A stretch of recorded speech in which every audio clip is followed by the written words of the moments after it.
It started on a Tuesday. The kind of Tuesday where everything feels off, but you can't say why.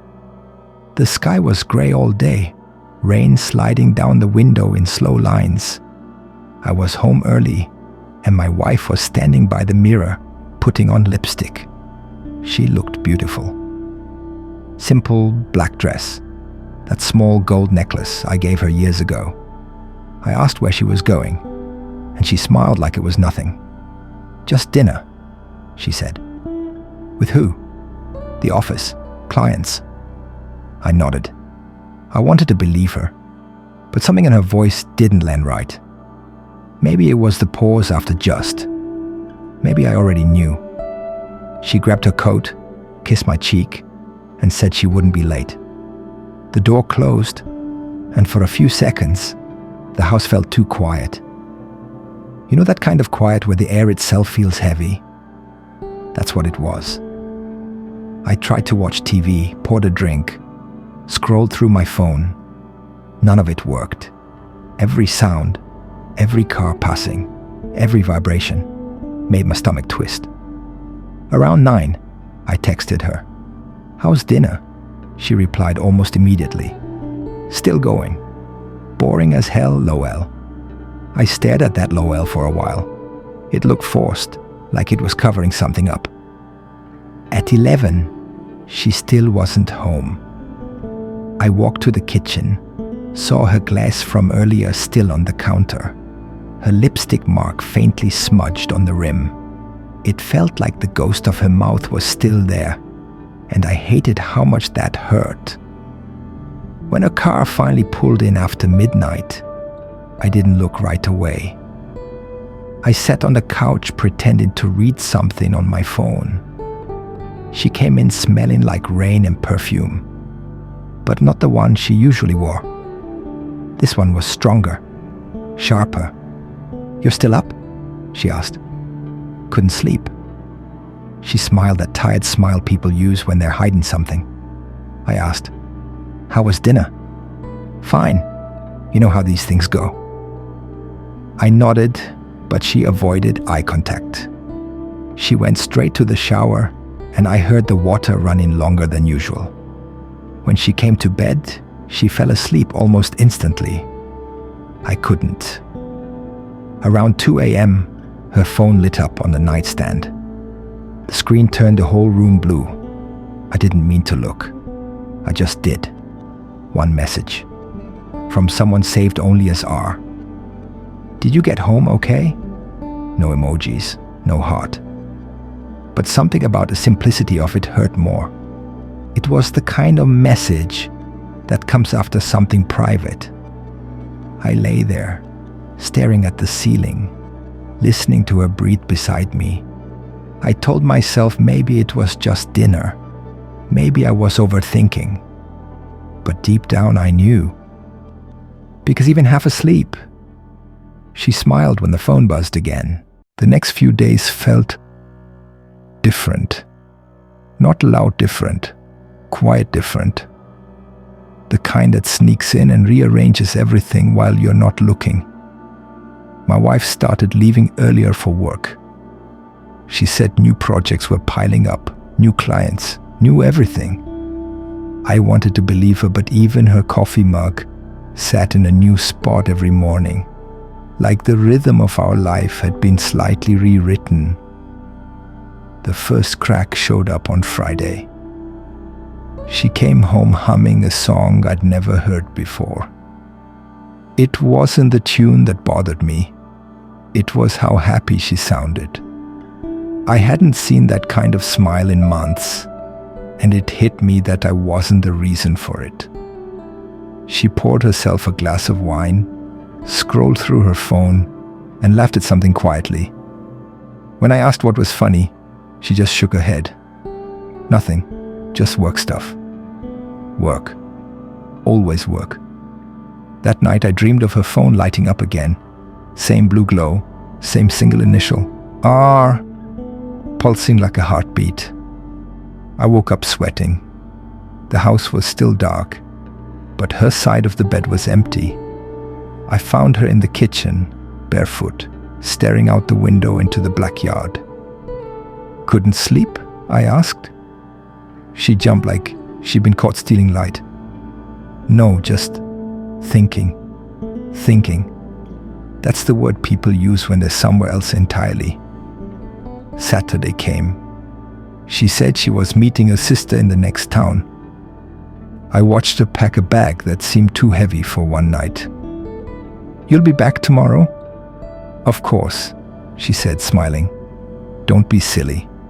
She kissed me goodbye, quick, distracted, the kind of kiss you give out of habit. After she left, I sat on the porch and listened to the wind. The street was empty. Even the stray dog that always wandered by avoided our house. Maybe he knew something I didn't. By evening, I couldn't take the quiet anymore. I drove to the diner where a sister worked weekends. I didn't plan anything dramatic. I just wanted to see a car there, proof that I was being paranoid. It wasn't. Her sister looked up when I walked in, confused. "I thought she was with you," she said. I stood there, pretending that my chest wasn't burning. I ordered coffee just to have something to do with my hands. The coffee went cold before I could drink it. On the drive home, the radio played some slow country song about losing people you still live with. I laughed out loud at how perfectly cruel that was. When I got back, the house was dark again. Her shoes were by the door, but wet, like she'd come home through rain that hadn't fallen here. At midnight, her phone buzzed on the counter while she was in the shower. I shouldn't have, but I picked it up. The message was from R again. "Next time, no excuses." I didn't open the thread. I didn't need to.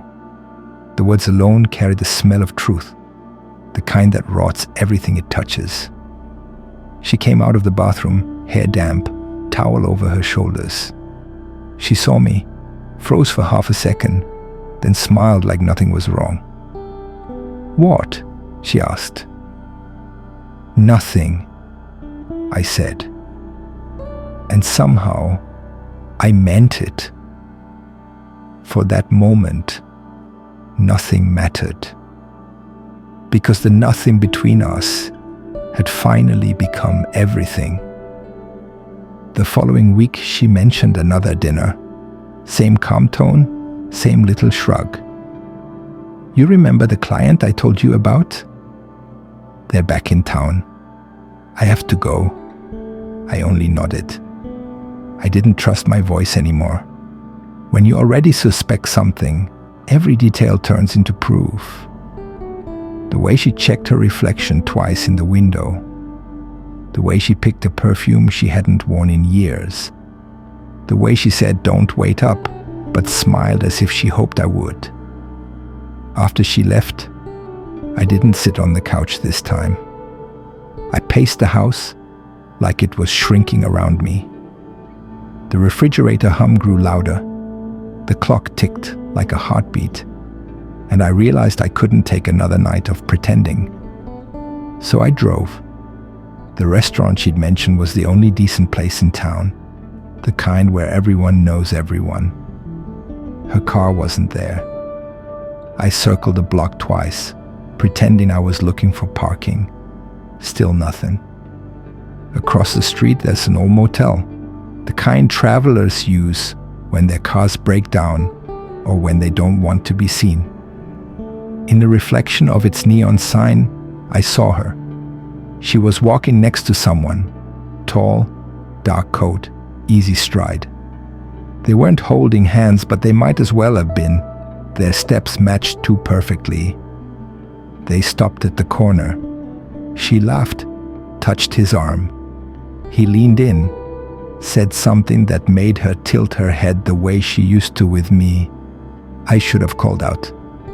Instead, I watched from inside the car, my hands gripping the steering wheel until my knuckles turned white.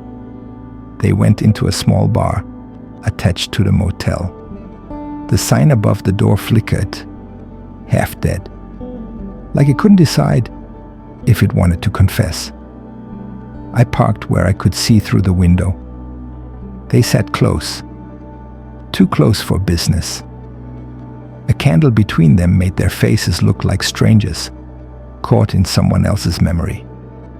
She reached across the table, took his hand. He didn't pull away. Neither did I. I sat there for an hour, maybe more. Watched them laugh. Watched the bartender pour another round. Watched the minutes pile up like evidence. At some point, she looked toward the window. For a second, I thought she'd seen me, but she didn't.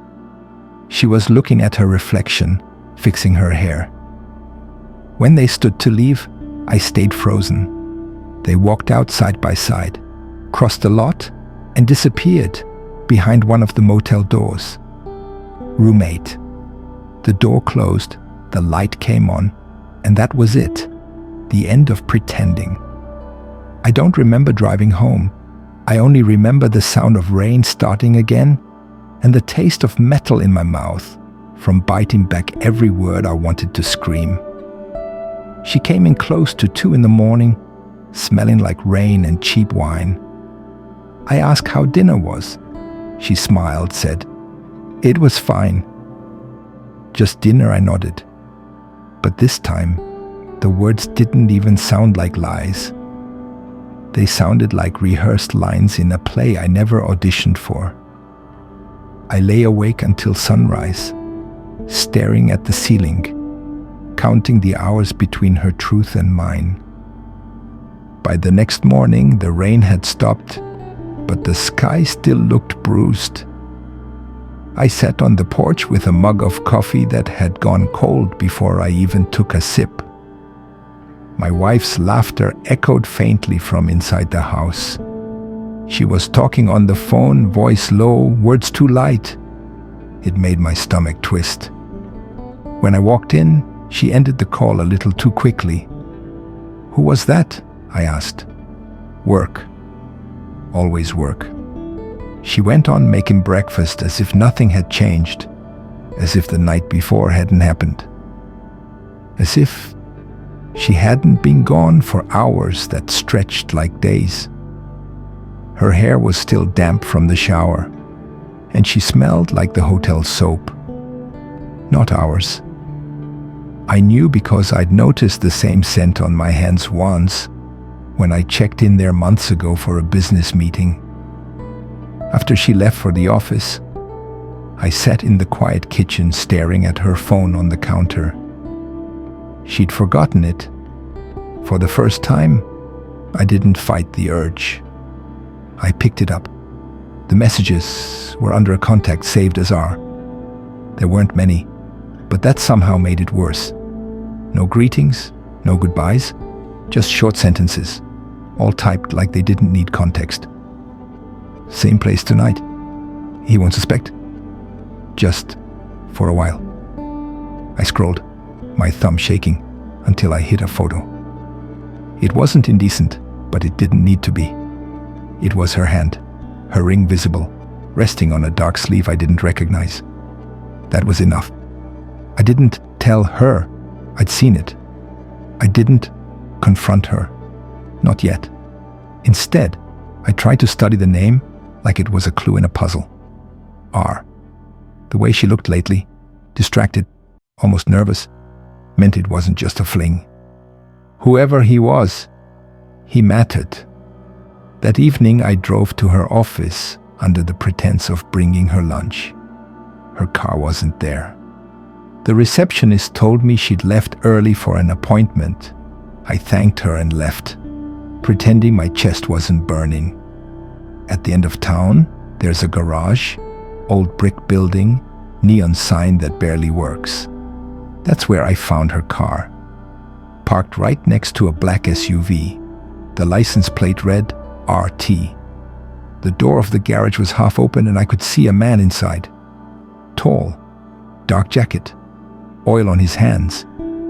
He was talking to her, laughing, and she was laughing back. The same laugh I used to get before the world got smaller. I didn't go in. I just watched.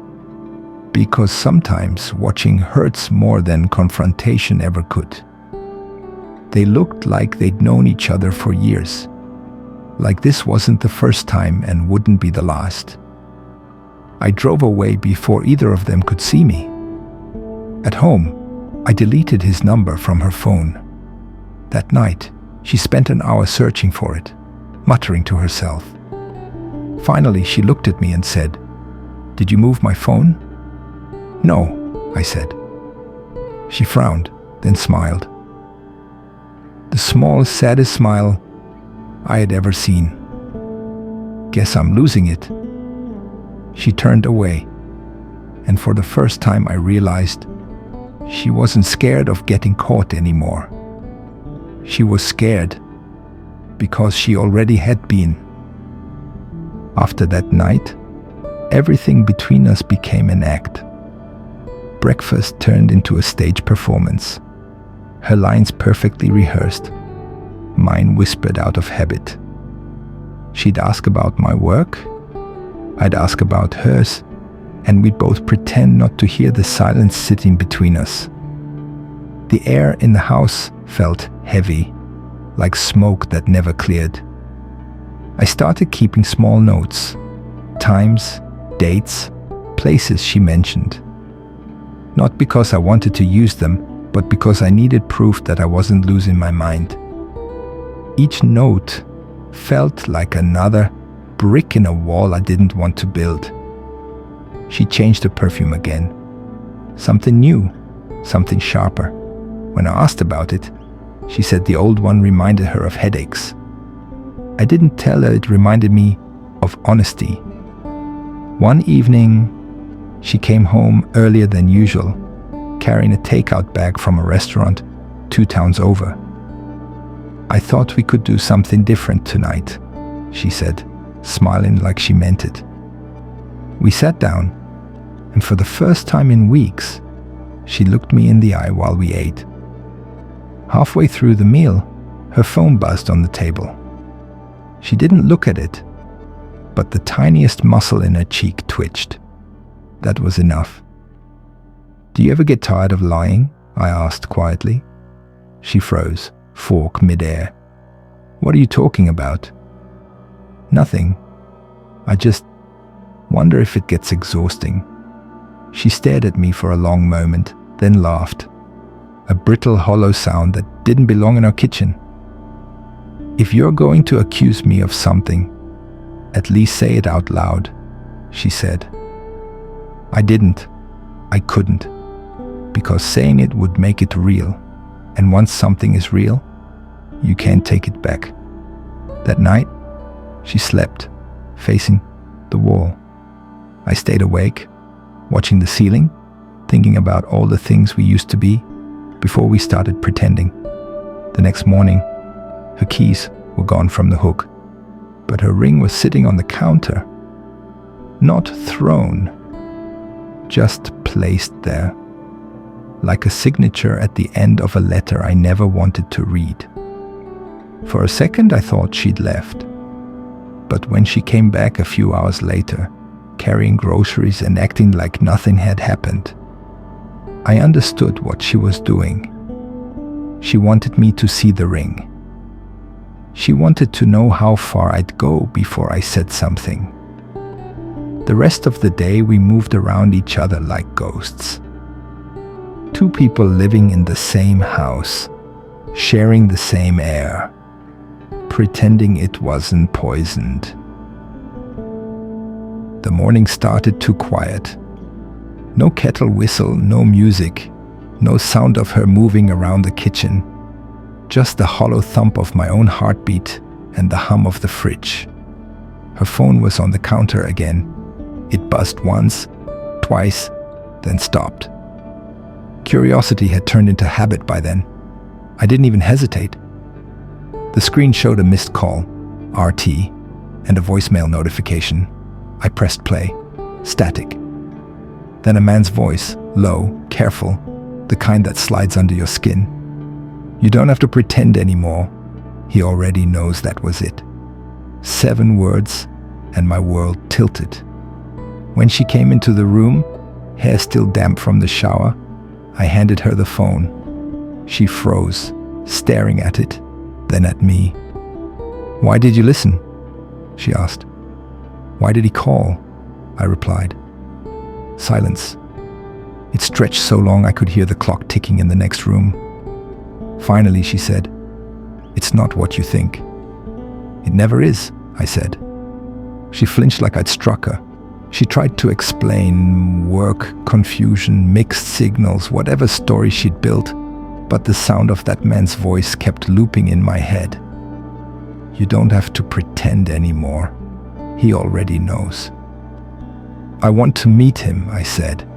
She looked terrified, but she didn't say no. Instead, she whispered, "You already have." My stomach dropped. Every name, every face we both knew flashed through my mind. I felt sick. "Who?" She didn't answer. She just grabbed her bag and walked out the door. When she walked out, I didn't follow. I just stood there with her words hanging in the air. "You already have." They echoed until the meaning hit me like a punch. The list of possibilities wasn't long. Small towns don't leave you many strangers. It had to be someone close. Someone who'd sat at our table, laughed at my jokes, maybe helped fix the roof last summer. Someone who knew how we lived. I spent the afternoon driving nowhere. Every corner of that town held a memory. Our anniversary dinner, the store where she'd bought my watch, the cafe where she used to wait for me after work. Now every one of those places felt contaminated. At sunset, I stopped at the gas station on the edge of town, and there he was, RT, Ryan Turner, the mechanic who'd serviced my truck for years. Tall, quiet, always polite. The kind of man you never think twice about. He looked up from the pump, smiled, and gave me a small wave. The same easy wave he'd given me 100 times before. Only now, I saw it for what it was. A bridge between lies. I didn't wave back. I just watched him. He seemed nervous, checking his watch, glancing toward the road. Then her car appeared, slowing as it passed. Their eyes met for half a second. Not long, but long enough. My chest went cold. Every doubt, every half-truth suddenly fit together. I waited until she drove out of sight, then walked over. "Evening," I said. He jumped like he hadn't heard me coming. "Hey man, need something looked at?" "Yeah," I said quietly. "My marriage." He didn't reply, just stared at the ground, hands buried in his jacket pockets. "I heard your message," I said. That got him. His head snapped up, face pale. He opened his mouth, then closed it again. "Don't bother," I said. "I'm not here to yell. I just wanted to see what kind of man could look me in the eye all these years and still do what you did." He looked away, jaw tight. Finally, he said, "It wasn't supposed to happen like this." I almost laughed. It never is. For a moment, we both just stood there, the only sound the pump clicking off and the wind moving through the flags above the station. Then he said, "She told me she'd leave." I told her not to. "You deserve better than that better." That word rang hollow. I turned to leave, but he called after me. "She still loves you, you know." I didn't answer. Because love doesn't look like secrets hidden in motel rooms. After seeing him at the station, I spent the night sitting in the truck, parked behind the old mill. I didn't sleep. I didn't even try. Every time I closed my eyes, I saw their faces, hers turning toward his smile trying too hard to look innocent. By morning, I decided what to do. I wasn't going to shout or throw things. or demand an explanation she'd only twist. I just wanted to hear whatever version of the truth she still thought she could sell. When she came down the stairs, suitcase in hand, I almost laughed. "Weekend conference," she said. The lie came out smooth, practiced, the kind you keep polishing until it shines. "Where?" I asked. "By the lake. You remember that resort by Route 9? I nodded. "Yeah, I remember." She looked relieved that I didn't push. Maybe that was part of her plan. After she drove off, I followed at a distance, far enough that she wouldn't notice the same blue pickup in her mirror. The road curved along the edge of the forest, wet from last night's rain. When she turned into the old cabins near the water, not the resort, I pulled over and killed the engine. Through the trees I could see the reflection of the lake, silver and still. Her car stopped outside cabin 5. He was already there, waiting. They didn't rush toward each other, and somehow that made it worse. It wasn't passion, it was familiarity. I watched them talk for a long time. Too long to keep pretending it was nothing. When she touched his shoulder, I looked away. Something in me broke quietly then. Not loud like glass, just a slow cracking sound inside my chest that wouldn't stop. I left before they could see me. Halfway home, the world blurred.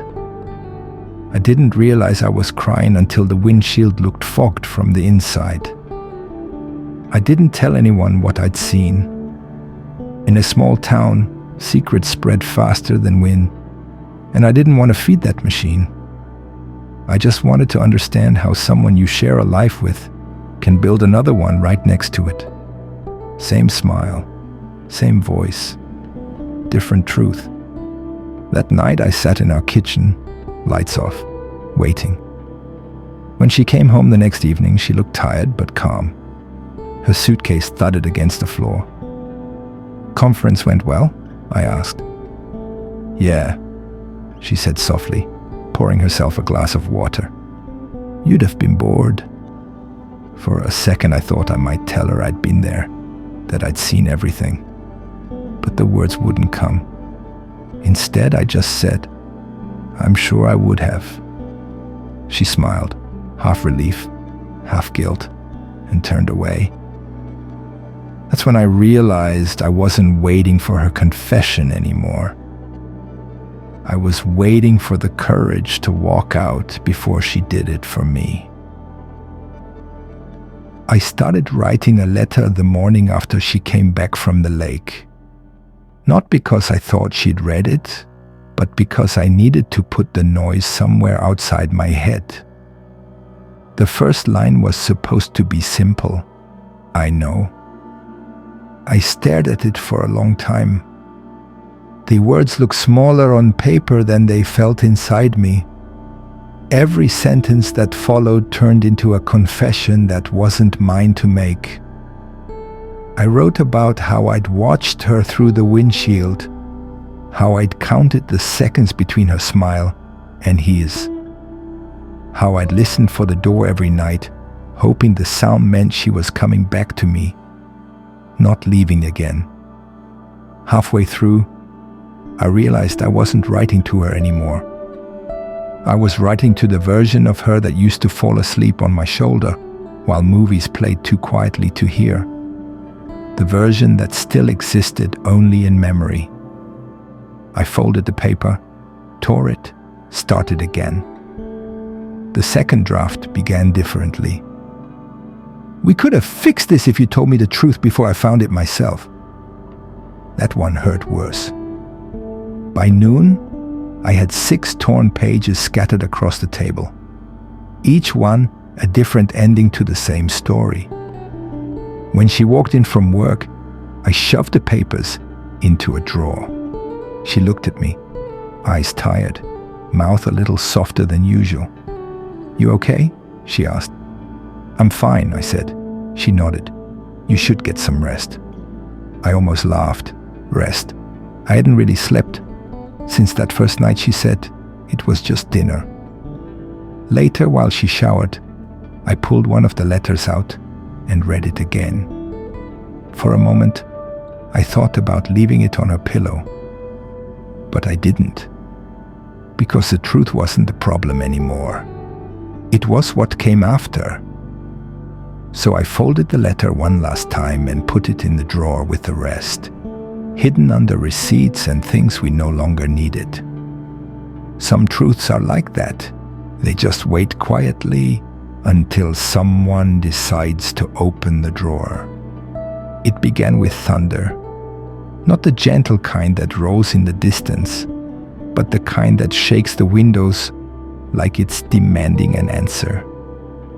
All afternoon, the sky had been darkening over town. By evening, the streets were empty, the diner lights flickering in the wind. I sat by the window, watching lightning crawl across the hills, waiting for her car. She was late again. No text, no call.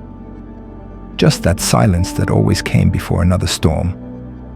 When her headlights finally appeared, the rain came with them, sharp, endless. She ran inside, drenched, laughing like it was some small adventure. "You wouldn't believe how bad it is out there," she said. I didn't answer. Something about her laugh felt wrong against the sound of thunder. She peeled off her wet coat, hung it on the chair, then saw the stack of envelopes on the table, the ones I'd written but never sent. Her face changed. "What's this?" "Letters," I said. "To who?" "To you." She reached for one, but I stopped her hand. "Maybe wait," I said. "Read them when you actually want to know what they say." For the first time, she didn't have a ready reply. The lightning outside painted her face in flashes. Guilt, fear, something else I couldn't name. Finally, she said, "It wasn't supposed to go this far." My throat felt dry, but it did. She nodded, eyes shining in the dim light. I didn't know how to stop. The storm grew louder, wind hammering the windows, water running down the glass in streaks, like tears. She started crying quietly, maybe because she realized there was nothing left to protect. "I thought I wanted something different," she whispered. "What did you find?" I asked. Her answer was barely a breath. Nothing that lasted. We sat there until the thunder faded and the rain softened to a whisper. Two people who once promised forever, now just waiting for the weather to change.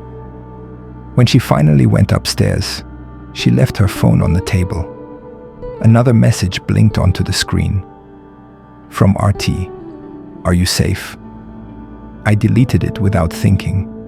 Maybe it was petty. Maybe it was mercy. I just didn't want his voice in our house anymore. Morning came gray and still.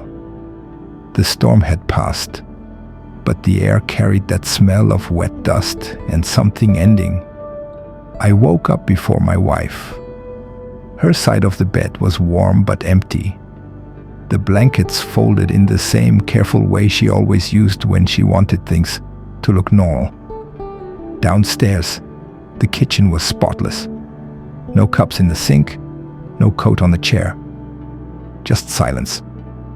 On the counter sat her phone and her wedding ring. Beside them, one of my envelopes. She'd read it. The note she left was short, written on the back of an old receipt. "I'm sorry. You deserve someone braver." That was all. No signature, no explanation. Just that sentence in her handwriting. I stood there for a long time, listening to the fridge hum and the rain start again outside. It wasn't the violent kind anymore. It was soft, steady, like the world was trying to wash itself clean. I made coffee out of habit and sat by the window. The road in front of our house disappeared into fog. A truck passed, Then silence again. For the first time in months, the house didn't feel like it was holding its breath. It just felt empty. I wanted to be angry, but I wasn't. I was tired. Tired in a way sleep couldn't fix. Because anger needs something to push against. And all that was left now was quiet. The letters were still on the table. I picked them up, one by one, and fed them into the fireplace. The paper curled, blackened, and turned to ash before the flames even grew strong. Outside, the rain thickened, hitting the windows in slow rhythmic taps. I thought about the first time she said it. Just dinner. Such simple words. A promise so small it could fit in a whisper, yet heavy enough to break everything it touched. I didn't move for the rest of the day. By nightfall, the rain had swallowed the town again, the same way it had the night this all began. Only this time, I didn't wait for her car. I just watched the water slide down the glass and disappear into the dark.